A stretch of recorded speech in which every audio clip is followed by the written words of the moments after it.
আসসালামু আলাইকুম। গরমে ঠান্ডা ঠান্ডা ফালুদা খেতে অনেকেই পছন্দ করে। আবার অনেকে মনে করেন ফালুদা বানানো অনেক লং প্রসেসিং, তাই কেউ বানাতে চায় না। আজকে চলেন দেখে আসি সহজে কীভাবে ফালুদা তৈরি করা যায়। খুব অল্প সময়ে আপনাদেরকে এই ফালুদাটা বানিয়ে আপনাদেরকে দেখাবো। প্রথমে আমার লাগবে ফালুদার প্যাকেট, তারপর 1 কেজি একটা দুধের প্যাকেট। এই ফালুদার প্যাকেটের ভিতরে 2টা জেলু থাকবে আর একটা ফালুদা মিক্স থাকবে। আমি আগে জেলুগুলো বানিয়ে নিব, তার জন্য 1 কাপ পানি আর একটা জেলু দিয়ে দিব। এটা 5 মিনিট ঘুরে ধরে জাল করতে হবে চুলার মধ্যে।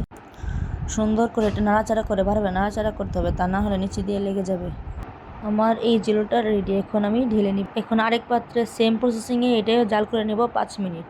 আমার এই জেলোটা এখন রেডি, এটাও ঢেলে নেব বাটির মধ্যে। একটা লাল কালার একটা সবুজ কালার, দেখতে ভালোই লাগে এই জেলোগুলা।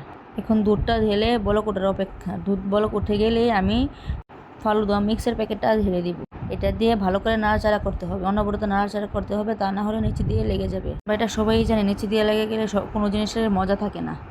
আমার ফালুদাটা প্রায় হয়ে আসছে। ঘনত্বটা আপনাদের পছন্দ অনুযায়ী নেবেন। আমার যেহেতু ছোট বাচ্চা আছে, বাচ্চারা খাবে, তার জন্য একটু পাতলা করেই রাখলাম। আপনারা চাইলে আরও ঘন করতে পারেন। আমার ফালুদা প্রায় হয়ে গেছে। আমার ফালুদা এখন রেডি। একটা বড় পাত্রে ঢেলে নেব। ঢেলে নিয়ে একটু ঠান্ডা হলে এটা আমি ফ্রিজে রেখে দেবো ঠান্ডা হওয়ার জন্য। এই ফালুদাটা ঠান্ডা ঠান্ডা খেতে অনেক বেশি মজা লাগে।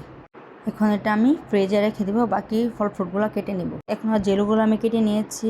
এখানে আছে খেজুর, আঙ্গুর, আপেল আর কলা নিয়েছি। আপনাদের বাসায় যে ফ্রুট থাকে সেগুলো নিয়ে নেবে। আমি জেলুগুলো দিব না, সবাই আমাদের বাসায় জেলুগুলো খেতে পারে না। যে খাবে সে নিয়ে খাবে, শুধু ফলগুলো ঢেলে দিব। দিয়ে ভালো করে মিক্স করতে হবে। এটা ইফতারের জন্য একদম বেস্ট হবে, ঠান্ডা ঠান্ডা এই ফালুদাটা। কাউকে যদি আপনি একবার এই ফালুদাটা বানিয়ে খাওয়াতে পারেন, তার মন জয় করে ফেলবেন আশা করি।